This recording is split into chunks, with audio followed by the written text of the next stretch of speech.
আজ তোমাদের সাথে ভীষণই টেস্টি ও মুখরোচক একটা আলুর স্ন্যাক্স রেসিপি শেয়ার করব, যেটা খেতে কিন্তু অসাধারণ হয়। ছোট থেকে বড় সবার খুব পছন্দ হবে। চলো দেরি না করে দেখে নিই। যেহেতু আমি আলুর স্ন্যাক্স তৈরি করছি, তাই মেইন উপকরণ কিন্তু আলু আমি এখানে নিয়ে নিয়েছি। এখানে আমি দুটো বড় সাইজের আলুকে সেদ্ধ করে নিয়ে খোসা ছাড়িয়ে নিয়েছি। দেখতেই পাচ্ছ, দেখে নিশ্চয়ই বুঝতেই পারছো। এরপর এটাকে দেখো আমি কিন্তু ম্যাশ করে নিয়েছি। এটাকে আমি হাতের সাহায্যেই ম্যাশ করে নিয়েছি। তোমরা চাইলে কিন্তু গ্রেট করে নিতে পারো, যাতে আলুর কোনো মোটা অংশ না থাকে। তো আমি ভালোভাবে কিন্তু ম্যাশ করে নিয়েছি। এরপর দেখো কিছু উপকরণ মেশাচ্ছি। আমি এখানে দিয়ে দিচ্ছি গ্রেট করা অল্প একটু আদা, আর নিয়ে নিচ্ছি দেখো কাঁচা লঙ্কা কুচি। এখানে প্রায় দুটো কাঁচা লঙ্কা কুচি আছে, ঝালটা কিন্তু কম বেশি করে নিতে পারো। আর এখানে দেখো নিয়ে নিয়েছি ধনে গুঁড়ো, নিয়ে নিচ্ছি লাল লঙ্কার গুঁড়ো। যেহেতু কাঁচা লঙ্কা ব্যবহার করেছি, ঝালটা কিন্তু বুঝে দেবে। আর একটু নিয়ে নিলাম এখানে কাশ্মীরি লঙ্কার গুঁড়ো কালারের জন্য। আর দিয়ে দিচ্ছি 1 চামচ মতন চাট মশলা। তোমরা চাট মশলার জায়গায় আমচুর পাউডারটাও নিতে পারো। আর নিয়ে নিচ্ছি দেখো এখানে কাসুরি মেথি অনেকটা। তোমরা চাইলে এই কাসুরি মেথির জায়গায় কিন্তু ধনেপাতা ব্যবহার করতে পারো। আর নিয়ে নিচ্ছি স্বাদ মতন লবণ। তোমরা চাইলে কিন্তু এটা পেঁয়াজ রসুন দিয়েও বানাতে পারো। আর নিয়ে নিচ্ছি দেখো সবশেষে গরম মশলা। এখানে গরম মশলা গুঁড়ো নিয়ে নিয়েছি। আর এটা আমি বানাচ্ছি কিন্তু নিরামিষভাবে। তোমরা চাইলে কিন্তু পেঁয়াজ দিয়েও এটা বানাতে পারো, তাহলেও কিন্তু খেতে খুব টেস্টি হবে। কিন্তু আমি আজকে এটাকে নিরামিষভাবে তৈরি করে দেখাচ্ছি। আর এটা এত সহজ আর এত তাড়াতাড়ি তৈরি হয়ে যায়, এই স্ন্যাক্সগুলো না দেখলে বিশ্বাসই করবে না। যদি তোমাদের ঝটপট কিছু খেতে ইচ্ছে করে, তাহলে কিন্তু এইভাবে স্ন্যাক্সটা তৈরি করে দেখতে পারো। খুবই সহজ এবং খুবই কম সময়ে কিন্তু এই স্ন্যাক্সগুলো তৈরি করা হয়ে যায়। আলুটা সেদ্ধ হয়ে থাকলে কিন্তু বাকি উপকরণ দিয়ে এটা তোমরা চটজলদি করে নিতে পারবে। তো দেখো আমি আলুটাকে কিন্তু ভালোভাবে মেখে নিয়েছি, দেখতেই পাচ্ছ। এরপর একটা পাত্রের মধ্যে একটা ব্যাটার তৈরি করব। তার জন্য আমি এখানে নিয়ে নিচ্ছি দেখো 3 চামচ মতন ময়দা। এই ময়দার জায়গায় তোমরা কর্নফ্লাওয়ারটাও ব্যবহার করতে পারো। নিয়ে নিলাম স্বাদ মতন অল্প একটু লবণ। এরপর জল দিয়ে একটা ব্যাটার তৈরি করে নেব। ব্যাটারটা কীরকম ঘনত্বের হবে সেটাও তোমাদেরকে দেখিয়ে দিচ্ছি। প্রথমে আমি অল্প করে জল দিয়ে আগে ব্যাটারটাকে ঠিক করে নেব। একসঙ্গে অনেকটা জল দিয়ে দিলে কিন্তু ব্যাটারের মধ্যে একটু দানা দানা ভাব থেকে যাবে। তার জন্য প্রথমে অল্প জল দিয়ে ব্যাটারটাকে করে নেবে। তারপরে কিন্তু পরিমাণ মতো জল দিয়ে ব্যাটারটাকে লিকুইড করে নিতে হবে। তো দেখো আমি প্রথমে কিন্তু ভালোভাবে মিশিয়ে নিচ্ছি জলটাকে। এইভাবে মিশিয়ে নিলে কিন্তু কোনো রকম বড় একদম ডেলা পেকে থাকবে না। এইভাবে কিন্তু করে নিতে হবে। তো দেখো এরকমভাবে করে নিয়েছি। এরপর জল দিয়ে কিন্তু একটু লিকুইড তৈরি করে নেব। কেমন ঘনত্বের ব্যাটারটা তৈরি করতে হবে সেটা তোমাদেরকে আমি দেখিয়ে দিচ্ছি। তো দেখে নিশ্চয়ই বুঝতেই পারছো, খুব পাতলাও নয় এবং খুব ঘনও নয়, সেরকম ব্যাটার কিন্তু তৈরি করে নিতে হবে। তো দেখো এইভাবে কিন্তু ব্যাটারটাকে তৈরি করে নিতে হবে।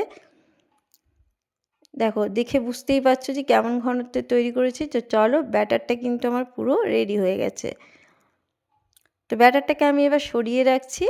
আর এদিকে যে আমি আলুটা পুরো রেডি করে গেছিলাম, সেটাকে দেখো হাতে একটু তেল নিয়ে নিয়েছি। তেলটা নিয়ে তৈরি করলে কিন্তু খুব সহজেই তৈরি হয়ে যাবে, হাতের মধ্যে চিটে লেগে যাবে না। তো দেখো হাতের মধ্যে তেল নিয়ে এরপর অল্প একটু আলু নিয়ে তারপরে কিন্তু এইভাবে একটা শেপ দিয়ে নিচ্ছি। তোমরা চাইলে কিন্তু অন্য শেপও দিয়ে নিতে পারো, কাটলেটের শেপও দিয়ে নিতে পারো। আমি ঠিক এইভাবে কিন্তু লম্বা লম্বা করে ফিঙ্গারের শেপ দিয়ে নিচ্ছি। খুব বেশি কিন্তু বড় করব না, ঠিক এরকম সাইজের কিন্তু করে নিচ্ছি। দেখতেই পাচ্ছ একটা কিন্তু পুরো রেডি হয়ে গেছে। এরপর আরও একটা তোমাদেরকে আমি করে দেখাচ্ছি। দেখো হাতের মধ্যে নিয়ে নিচ্ছি পরিমাণ মতন আলু। এরপর হাতে করে এইভাবে কিন্তু গোল করে নেব, দিয়ে শেপ দিয়ে নিচ্ছি। তো দেখো আরও একটা তৈরি করে নিলাম। এইভাবে কিন্তু সমস্তগুলোকে তৈরি করে নেব। তো দেখো সমস্ত কিন্তু আমার রেডি হয়ে গেছে, দেখতেই পাচ্ছ বেশ অনেকগুলোই কিন্তু হয়েছে। এরপর এগুলোকে দেখো যে ব্যাটারটা রেডি করেছিলাম তার মধ্যে কিন্তু একটা দিয়ে দিয়েছি। এবার ব্যাটারটাকে এর মধ্যে কোট করে নেব। তো এর মধ্যে ব্যাটারটাকে কোট করে নেওয়ার পরে এখানে আমি দেখো নিয়ে নিচ্ছি সেমাই। এখানে আমি সেমাইটাকে হাতের সাহায্যে একদম ভেঙে নিয়েছি, দেখতেই পাচ্ছ। ঠিক এইভাবে কিন্তু করে নিতে হবে, ছোট্ট ছোট করে নিতে হবে। তো দেখো সেমাইটাকে আমি রেডি করে নিয়েছি। এখানে কিন্তু তোমরা ব্রেড ক্রাম্বও ব্যবহার করতে পারো। এরপর দেখো ব্যাটারটাকে তুলে নিয়ে এখানে কিন্তু দিয়ে দিতে হবে। তারপরে এই সেমাই দিয়ে কিন্তু পুরো কোট করে নিতে হবে। ভালোভাবে কিন্তু এটাকে ব্যাটারের থেকে তুলে নিয়ে এর মধ্যে দিয়ে ভালোভাবে কোট করে নিতে হবে। এতে দেখতেও খুব ভালো লাগবে এবং ওপরটা কিন্তু প্রচণ্ড ক্রিস্পি তৈরি হবে। তো দেখো একটা আমি রেডি করে নিয়েছি, দেখে বুঝতেই পারছো। এইভাবে আমি আরও একটা তোমাদেরকে তৈরি করে দেখাচ্ছি। তো প্রথমে দেখো ব্যাটারের মধ্যে আমি দিয়ে দিচ্ছি আলুর কাটলেটটাকে। তারপরে এখান থেকে ব্যাটার থেকে তুলে নিয়ে আমি কিন্তু সেমাইয়ের মধ্যে ভালোভাবে কোট করে নেব। খুব সুন্দরভাবে কিন্তু কোট করে নিতে হবে যাতে কোথাও যেন বাদ না পড়ে। এই স্ন্যাক্সগুলো বানানো এতটাই সহজ যে যে কেউ দেখলেই কিন্তু তৈরি করে নিতে পারবে, আর একদমই সময় কম লাগে বন্ধুরা। একবার শুধু তৈরি করে দেখো এইভাবে, তাহলেই বুঝতে পারবে যে কতটা সহজ। তো দেখো এটাও কিন্তু আমি এইভাবেই রেডি করে নিয়েছি। তো চলো, দেখতেই পাচ্ছ এটাও রেডি হয়ে গেছে। এরপর আমি সমস্তগুলোকে রেডি করে নেব। তো দেখো আমি সমস্ত কিন্তু তৈরি করে নিয়েছি কাটলেটগুলোকে, দেখে বুঝতেই পারছো। তো চলো এরপর এগুলোকে ভেজে নিতে হবে। খুব সুন্দর লাগছে না দেখতে? এরপর আমি চলো এগুলোকে ভেজে নেব। তার জন্য আমি কিন্তু গ্যাসের মধ্যে কড়াইয়ে তেল চাপিয়ে দিয়েছিলাম। তেলটা কিন্তু ভালো মতন গরম হয়ে গেছে। এরপর গ্যাসের আঁচকে প্রথমে কিন্তু হাই করে দিয়ে এটাকে ছেড়ে দিতে হবে। তো দেখো এইগুলোকে আমি প্রত্যেকটা ছেড়ে দিচ্ছি। তো আমি সমস্তগুলোকেই একসঙ্গে ছেড়ে দিয়েছি। এরপর গ্যাসের আঁচকে প্রথম দিকে হাই করে দিয়ে হাত দেওয়া চলবে না, কিছুক্ষণ কিন্তু হতে দিতে হবে। তারপরে যখন দেখবে একটা দিক হয়ে এসছে, তারপরে উল্টে পাল্টে কিন্তু ভেজে নিতে হবে। প্রথম দিকে কিন্তু একদমই হাত দেবে না, আর গ্যাসের আঁচকে হাই রেখে দিতে হবে। তো এরপর দেখো একটু কালার আসা পর্যন্ত কিন্তু ভেজে নিতে হবে। উল্টে পাল্টে লাল লাল করে একটু ভেজে নিলেই হবে, খুব বেশি লাল করব না, মিডিয়াম লাল করে কিন্তু একটু ভেজে নেব। একটু সাবধানে উল্টে পাল্টে ভেজে নিতে হবে।